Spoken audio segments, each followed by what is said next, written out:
नमस्कार। आज आम गोटे बहुत जबरदस्त विषय कथा हेबा आत्म अनुशासन आउ एटा आमे बुझिबा रायन हॉलिडे बही डिसिप्लिन इज डेस्टिनी माध्यम केमिथि जानिछंती एई जो आत्मनियंत्रण अच्छे सेटा आम जीवन को पूरापूरी बदले दे पारे। आसंतु देखिबा। अच्छा चलतु एई गोटे कथारु आरंभ करिबा। शुणिबा को टिके अजब लागि पारे किंतु कथाटा हैला प्रकृत स्वाधीनता कुआडू आसे जानिछंती आत्मनियंत्रणरु। हाँ आमे भाबू अनुशासन माने बंधन किंतु एहा प्रकृत रे मुक्ति दिए। तेबे चलंतु एही कथा भितर को जाई बुझिबा एहार प्रकृत माने कौन। ठीक अछि। तेबे आमे अनेक समय अनुशासन रखिबा को चेष्टा करू किंतु पारुना काहेकि कारण आमे किछि साधारण भूल बा कहबाकू गले जाल रे फसी जाऊ। आसंतु से पांचटा जाल विषय जानिबा जहा आमको आगो को बढ़िबा को दिएनी। एमती केबे हेइछि किछि गोटे काम करबा को अछि आउ आमे बसिचे केतेबेले से मूड आसीबो बोली ना एटा एकदम साधारण कथा किंतु जानिछंती ए जो सठिक मनोभाव को अपेक्षा करिबा अछि ना सेटा ही हमर सबुठु बड़ भूल। आउ एठी आसुछि हमर प्रथम जाल। आमे भाबू प्रेरणा आउ अनुशासन गोटिए कथा किंतु सेमिथि नुहे। देखंतु प्रेरणा आजि अछि काली नाही ताकू भरोसा करी हेबनी। जदि आमे केवल मूड थिला बेले काम करिबा धरंतु जिम जिबा ताहले तो काम सरिला। प्रकृत अनुशासनर माने हेला मूड थाउ कि न थाउ कामटा करिबाकू पड़िबो एक अभ्यास भावरे। आउ गोटे कथा राति रे जणा अछि जे सोइबा दरकार किंतु टीवी किंबा मोबाइल छाड़ी हेउनी एमिति हुए तो एइटा हेउछि सेई कॉन्फ्लिक्ट। एबे मजा करिबा ना काली पई किछि भलो करिबा। आउ एइठु आरंभ हुए हमर द्वितीय जाल। आमे सबु बेले सहज रास्ता खोजु स्थिरता बदल रे आराम पछर दौड़ू माने जो कामटा सेतो बेल को भलो लागुची सेटा करि दो किंतु आजिरो एई छोटो छोटो आराम कालीर बड़ सफलतार रास्ता को बंद कर दिए। धीरे धीरे एई छोटो छोटो निष्पत्ति मिसी आमर बड़ लक्ष्य को पूरापूरी नष्ट कर दिए। केबे निजको कहिछंती अच्छा आजिठु मु भलो खाइबा को चेष्टा करिबी एमिति लक्ष्य तो समस्ते रखंती किंतु एई चेष्टा करिबी भितरे गोटे बड़ समस्या लुचि रहिछि आउ सेटा हैला अस्पष्टता। यह हेला तृतीय जाल। आमे एमिति लक्ष्य रखू जहार किछि ठीक ठिकाना न थाए जेमति कि भलो खाइबा। अरे बाबा भलो खाइबार माने कौन केते खाइबा कौन खाइबा जेतेबेले जाय लक्ष्यटा पूरा स्पष्ट हैनी ताकू मापिबा केमिति आउ जदि मापी हेबानी तेबे सफल हेबा तो प्राय असंभव। एमिति लगे कि जेमिति दिन सारा व्यस्त एपट सेपट दौड़ा दौड़ी किंतु दिन शेषरे देखिला बेलकू किछि भी काम सरीनी। हाँ एइटा आजिकाली बहुत लोकंकर समस्या आउ एई अनुभव ही आमको आमर चतुर्थ जाल पाखकू नहीं जाए।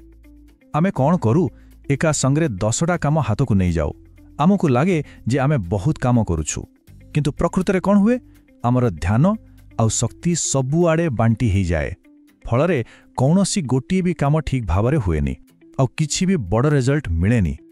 अच्छा एमिति छोटो छोटो कथा जेमति कि ठीक टाइम रे पहुंचीबा एगुलो को नहीं केबे भाबिछंती जे अरे एथिरे कौन बा फरक पड़िबो जदि हाँ तेबे एइटा गोटे बहुत बड़ भूल धारणा। आमे भाबू अनुशासन माने केवल पहाड़ टेकिबा भली काम किंतु प्रकृत कथाटा पूरा अलगा। आउ एइटा होछि पंचम एवं सबुठु धूर्त जाल। आमे छोटो छोटो दैनिक कामर शक्ति को बुझी पारुना। आमे भूली जाऊ जे प्रतिदिन पकाउथुबा गोटिए लेखाए इटा ही दिने एक बड़ कांथ तैयारी करे। सेई छोटो छोटो पदक्षेप ही शेषरे बड़ परिवर्तन आणे। हाँ तेबे समस्या विषय तो बहुत कथा हेले एबे आसीबा समाधान को। चलंतु एबे एई पूरा स्क्रिप्ट को उल्टे देबा माने एई साधारण जालरू बाहरी केमिति शक्तिशाली अभ्यास तैयारी करी हेबो से विषय जानिबा। तेबे प्रथम परिवर्तन आमे भूल करूथुलु प्रेरणा को अपेक्षा करे एबे सुधार कौन मूड को भरोसा करंतुनी अभ्यास गड़ंतु एक एमिति सिस्टम बा रूटीन तैयारी करंतु जहा आपणक मनोभाव उपरे निर्भर करिवनी बस एतिकी। द्वितीय रे आमे आराम पछरे दौड़ुथिले एबे हमको आराम को छाड़ी स्थिरता को धरिबा को पड़िबो माने जोटा सेतेबेल को सहज लागुची सेटा नुहे बरं जोटा करिबा दरकार सेटा करिबा। एई मानसिकतार परिवर्तन ही प्रकृत प्रगतिर रास्ता खोलिबो। तृतीय भूल थिला अस्पष्ट लक्ष्य। तार समाधान सबु किछि स्पष्ट करंतु मु भलो करिबी न कही मु प्रतिदिन 30 मिनिट पाई एही काम करिबी बोली कुहंतु। जेतेबेले लक्ष्य स्पष्ट एवं मापिबा योग्य हेबो सेतेबेले जाई प्रगतिर रास्ता देखा जिवो। चतुर्थरे ଆମେ ଏକା ସାଙ୍ଗରେ ସବୁକିଛି କରିବାକୁ ଚେଷ୍ଟା କରୁଥିଲୁ। ଏବେ କ'ଣ କରିବା? କମ୍ କାମ କିନ୍ତୁ ଗଭୀର ଧ୍ୟାନ ସହିତ। ମନେ ରଖନ୍ତୁ, ଅନୁଶାସନର ଅର୍ଥ କେବଳ କ'ଣ କରିବା ତା ନୁହେଁ, କ'ଣ ନ କରିବା ତାହା ଜାଣିବା ମଧ୍ୟ। ଅଦରକାରୀ ଜିନିଷକୁ ନା କହିବା ଶିଖିବାକୁ ପଡ଼ିବ, ଯାହାଫଳରେ ଆମେ ଜରୁରୀ କାମରେ ପୁରା ଧ୍ୟାନ ଦେଇପାରିବା। ଆଉ ଏବେ ସବୁଠୁ ଗୁରୁତ୍ୱପୂର୍ଣ୍ଣ କଥା, ସେଇ ଯେଉଁ ଛୋଟ ଛୋଟ ଦୈନିକ କାମକୁ ଆମେ ଅଣଦେଖା କରୁଥିଲେ, ସେଇଠି ହିଁ ପ୍ରକୃତ ଯାଦୁ ଲୁଚି ରହିଛି।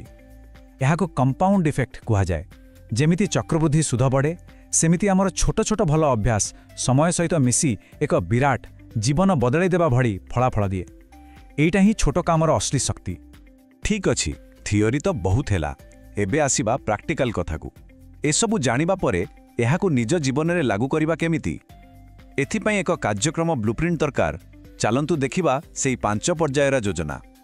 ତେବେ ଏହି 5ଟି ପଦକ୍ଷେପକୁ ମନେ ରଖିବାକୁ ହେବ। 1. ସକାଳ ଆଉ ସନ୍ଧ୍ୟାର ଗୋଟେ ପକ୍କା ରୁଟିନ୍ ତିଆରି କରନ୍ତୁ। 2.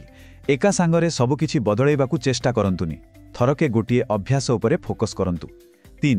ନିଜ ପ୍ରଗତିକୁ ଲେଖିକେ ରଖନ୍ତୁ, କ୍ୟାଲେଣ୍ଡରରେ ଟିକ୍ ମାରନ୍ତୁ, ଯାହାଫଳରେ ଆପଣ ଦେଖିପାରିବେ। 4. ଜଣେ ସାଙ୍ଗ କିମ୍ବା ପରିବାର ଲୋକଙ୍କୁ ନିଜ ଲକ୍ଷ୍ୟ ବିଷୟରେ କୁହନ୍ତୁ, ଯିଏ ଆପଣଙ୍କୁ ମନେ ପକାଇଦେବ। ଆଉ 5. କେବଳ ବଡ଼ ସଫଳତା ପାଇଁ ନୁହେଁ, ବରଂ ପ୍ରତିଦିନ ସେହି କାମଟା କରିଥିବାରୁ ନିଜକୁ ଛୋଟ ଛୋଟ ପୁରସ୍କାର ଦିଅନ୍ତୁ। ତେବେ ଆମେ ଆଲୋଚନାର ଶେଷ ପର୍ଯ୍ୟାୟରେ ପହଞ୍ଚିଗଲେ।